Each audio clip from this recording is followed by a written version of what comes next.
Mike's Daily Podcast. Hello, it is Mike. It is a daily podcast once again because it's yet another day. And here it is, Mike's Daily Podcast. It's episode 2274. What a day, what a Wednesday. I hope you had a good day. And I hope it was cool of you to enjoy me and say Mike Matthews has a great podcast. And he's been doing it for a long time, and he talks about stuff that helps me in my mind. And this is what I learned today, is when you notice things. Mike's Daily Podcast. Life is too short not to notice things. I noticed a bunch of things today, and I tried to fix them. Daily. And that didn't work. Podcast. Or maybe it did, we'll see. Yeah! But here we are in the middle of the week. Or I don't know when you're listening to this podcast. It could be days, years from now. And maybe it's a completely different time. But here at Cafe Anyway, somewhere in Podcastro Valley, Mont, the last place on earth, we try and enjoy every day as best we can. Try and make the most of the moment in the places that we are. Perhaps in your bedroom, you would like to put in there a wall bed. What are you talking about? What do they call those? A Murphy bed? A wall bed. Wall bed sales are a big part of, it's a big trend now. As the name implies, wall beds fold up flush to the wall when not in use. Yes, apparently COVID-related increases in categories such as wall beds and office furniture. Instead of spending money on vacations, people are using that money on their homes. And we had that big drop in the stock market yesterday. It kind of shot back up again today. But yeah, everybody was like, wait a minute, maybe we can't travel. Maybe that COVID variant thing, that's going to keep us... And I actually heard today in a meeting with other people that are like manager types that possibly we have to go back to wearing masks again. What? No. And here's today's podcast picture. And you're hearing that all over the place. And look at that. Mike Matthews just talked about it. What's that about? But what I'm saying is that I went on a nice hike on Sunday, and I did not wear a mask because I was hiking. I was in the great outdoors in Podcastro Valley. And I was over off a Willow Trail, and I'll post a podcast picture from that wonderful walk at MikesDailyPodcast.com. I did not get any responses to the podcast picture yesterday, though it must not have had a single effect on anybody else. But for me, when I see the picture, it makes me cry, because it makes me think of this guy right here, Basil the Boxer. Yes. You can see that picture, too, at MikesDailyPodcast.com for episode 2273. So, wall beds. Basil never got to stand on a wall bed. Or sit on one. Or, he was such a good dog. He would never get on the bed. He was so good about that. In fact, one time I was feeling really sick and I wanted him to be on the bed with me, just to comfort me, and he wouldn't get up there. Great dog. Wall beds have the ability now, so many wall beds now come combined with desks, shelves, and storage units. So it's a whole bunch of stuff combined. Very IKEA-ish. Wall beds have the ability to transition a room pretty easily from a sleeping space to a functional place, whether an office, an exercise room, a child's play space, or crafting room.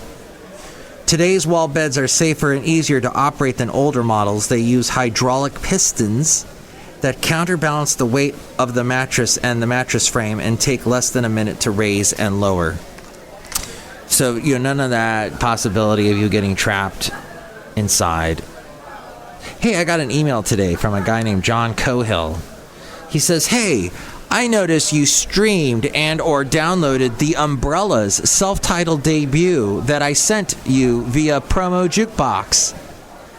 The LP is out on August 6th on Slumberland Records, so I wanted to chime in here and see if you might have any plans on covering the record or the band. And I only bring that up because John Cohill has reached out to me via email, via the subject matter. In the subject line, it just says hi.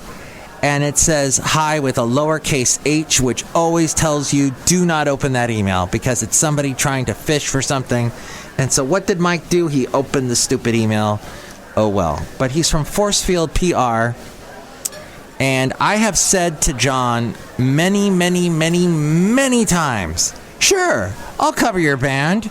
Sure. When do I get to interview the band? I would love to interview the band. And he never, ever, ever gets back to me. Ever. He once had the Fratellis, I think. The Fratellis got kind of popular in America. They were big in England. And so I said, sure, I'd love to interview the Fratellis. Nothing. Never heard back. So just wanted to chime in. That's the kind of emails Mike gets at MikesDailyPodcast@gmail.com. And you can call me 336MM Daily. That's 3 + 3 = 6. MM is in Mike Matthews. Daily is in what this podcast has been now for a couple of days. Yeah.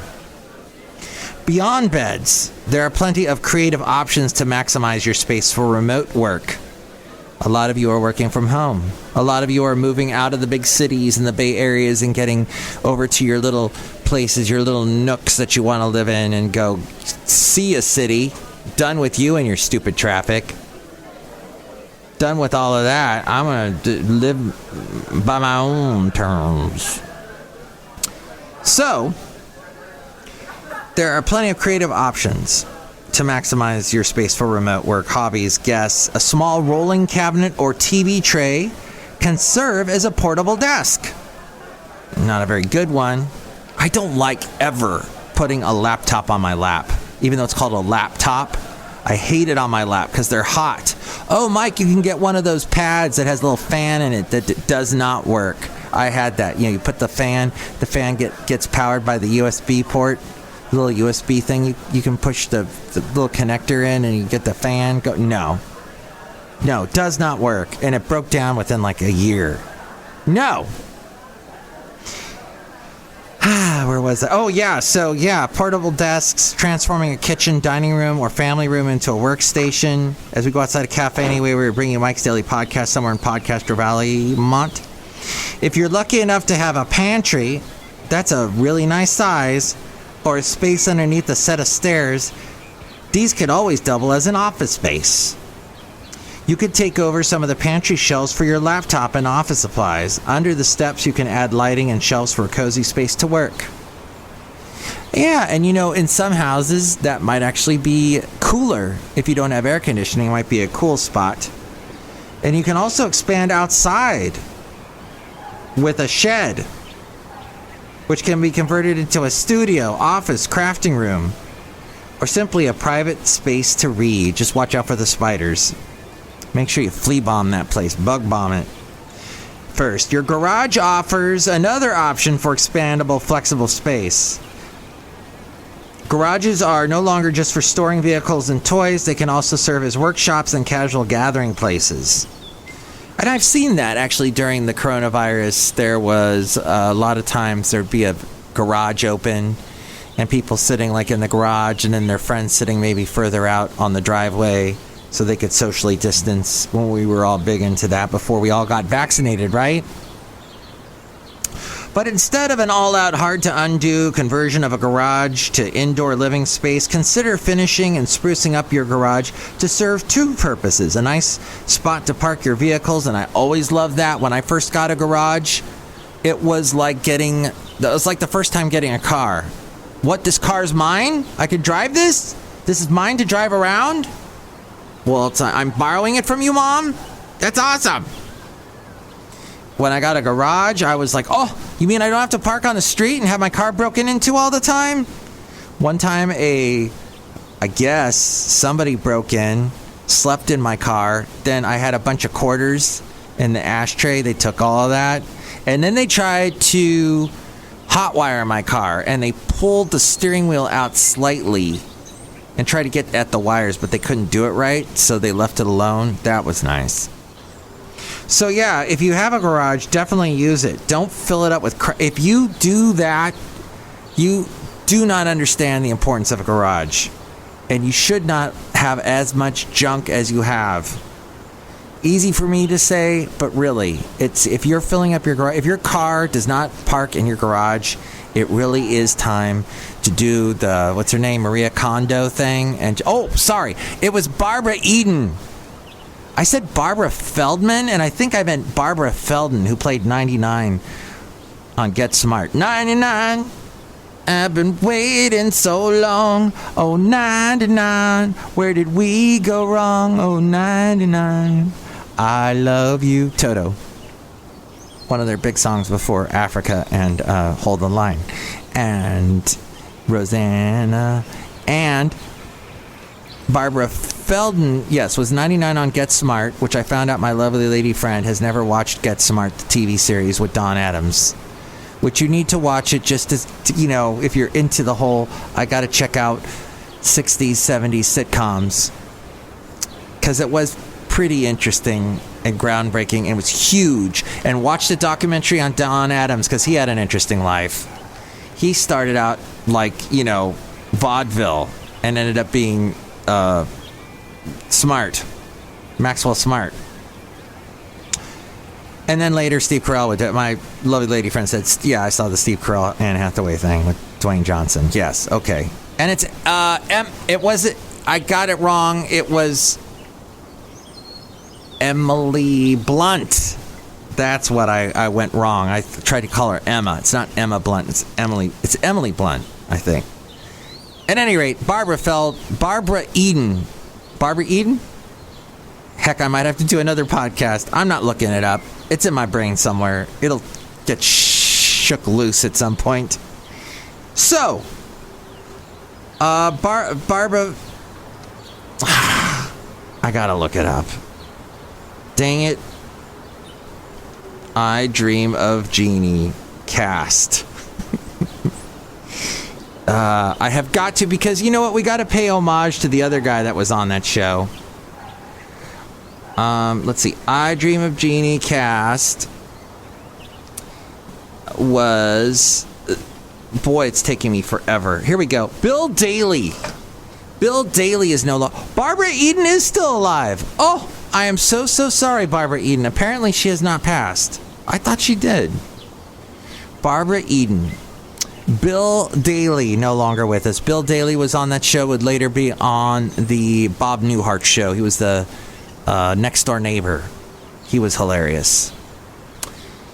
And there we go. Sorry about that, Barbara Eden. This podcast just got really awkward. Yeah, so don't clutter up your garage. And yes, you've heard it over and over again. Mike, it's a lot easier to say than do. And yes, I understand, but still, I so appreciate having the ability to park a car in a garage. Love it. That's not to say, too, if your garage is in your house, be smart and, be careful about, the fumes that come from your car. Make sure your garage has a window so you can get some of those fumes to air out. And I don't know. I don't build garages. That's all I got to say. It's good to have them vent out, some kind of ventilation going on so you're not getting that carbon monoxide. Put drywall up and paint walls. Put down attractive garage flooring that can easily be cleaned. Install garage cabinets. Add nice lighting. Your next party space is as simple as moving the cars out and opening the garage door. And then fit your room light. Before you order a wall bed or any other piece of furniture, measure to make sure that it will fit in the room. Oh, yeah, fit your room right is what I meant. Visualize the size of the bed in a deployed state and up against the wall. Is it going to fit in the space? Measure twice. Give up the idea that you have to maintain a bedroom solely for the purpose of guests. You don't have to worry about making your space accommodate someone else. That new mindset also goes for other rooms. If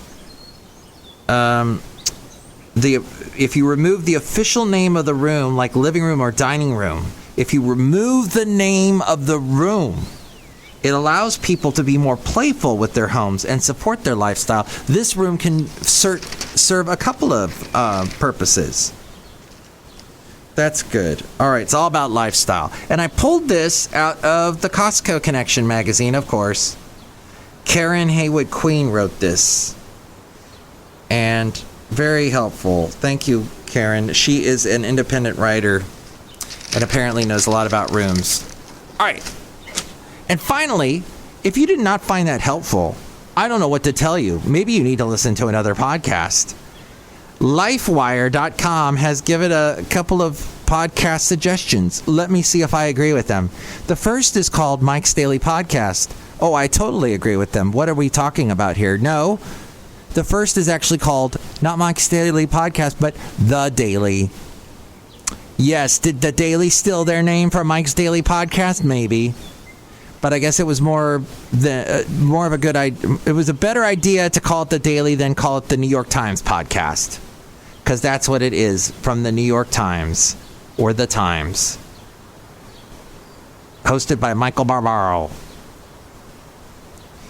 And it's about 20 minutes. It's also become a national radio show. They've picked up the podcast and they play it on all these NPR stations around. So, am I a big fan of this? No. Not. The thing is I did listen to it for a while, but yeah, go away, Google lady. There was, they had a deep dive into the Bill O'Reilly sexual harassment scandal. If you listen to more than 20 episodes, which I have done, you start to see a type of viewpoint that I don't think is the most open-minded and journalistic. It's all I'm saying. Not that I'm the biggest journalism expert, and I am not, but it just seems to me, in the back of my mind, I'm like, So I had enough of it. Is it a good show? It's fantastic. They do some deep dive stuff, and that's worth checking out. But sometimes I'm like, well, you're making a bigger deal about something than it is.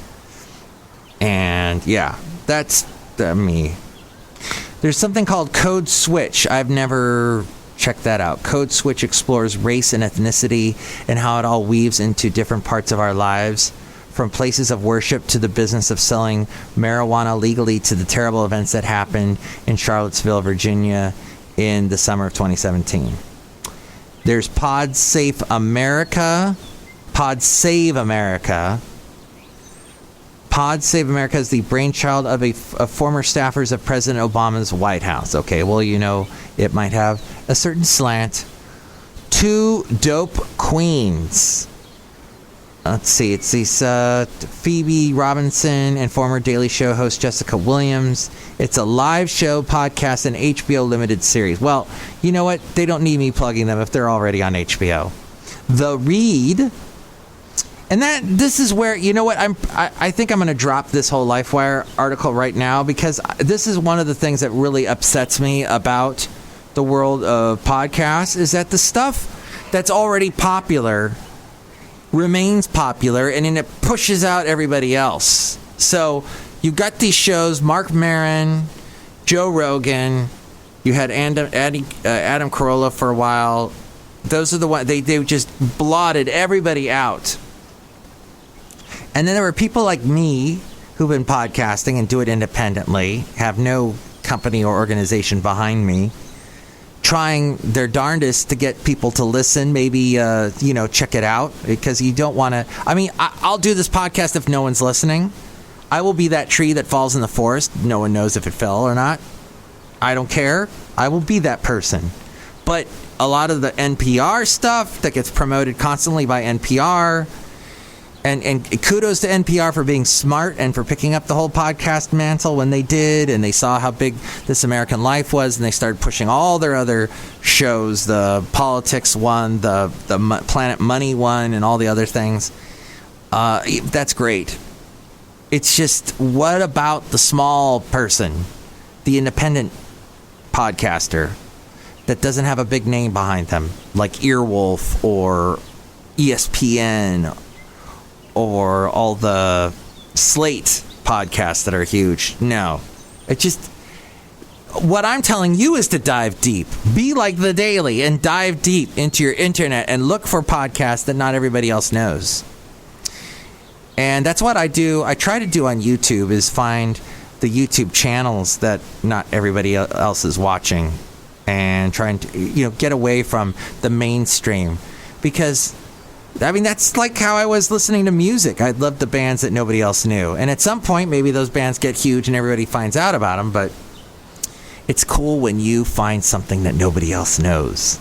And that's what leads to conspiracy theories, is people find these news reports, that the big news media isn't covering. I didn't understand that. Thank you, Google lady. Yeah, nobody else is covering. So they're like, I know something nobody else knows. Because big media is trying to tell you, and big tech is trying to force all these ideas, and big health, and big pharma, everybody else is trying to push these agendas on you. And, but I found out something nobody else knows. And I knew that band when? I knew that band back when they played at that club. Nobody knew who they were. I was the only one in the audience. Nobody knew. ZZ Top tells a story in that documentary on Netflix. It was okay. But the one great thing, they were talking about how they played in a club that nobody was there, and there was just this one guy, and he was the only one, and just to be that one guy. I don't know if you're a big fan of ZZ Top, but dang, that's cool. And I think that's what has pushed the whole conspiracy theories bigger than they've ever been in the history of the world. I think we're pretty safe to say that. It's huge right now, and that's because we're all like these people that are discovering a band nobody's known before. We're these people going to the clubs. We're these geeks that follow around. We're these roadies that follow news stories around. I found this news story nobody else knows. It's not being reported by big media. And yes, big media does fall into some grooves that they should get the heck out of. And yes, there's some, but and yes, they do that, and we all know they do that. But still, you can research and you can do enough of your own. Get stuff fact checked. Don't blindly follow stuff. You're smart. Use your brain. Hey, we're outside a cafe anyway, somewhere in Podcastro Valley, Mont, the last place on earth. Look who's here. Hello, Michael Marsh. It's Madame Rootabega, and I use my brain. Did you ever date Joe Rogan? Yes. Did you ever date the guy? Yes. Ira Glass? No. Okay. Look who else is here. Hello there, Mike. This is Valentino, the parking attendant. And this is Bison Bentley. Do you know that? Mike, you should wrap up the podcast right now. I think your lovely lady friend's making dinner back at your house there. Yeah, get out of here. Do you know that? All right, we're outside a cafe anyway, somewhere in Podcastro Valley, Mont, and I gotta go. Mike's Daily Podcast is written and produced and performed by Mike Matthews. His podcast is super easy to find. Download or listen to his show and read his blog at MikesDailyPodcast.com. Email Mike now at MikesDailyPodcast@gmail.com. See you tomorrow. Bye.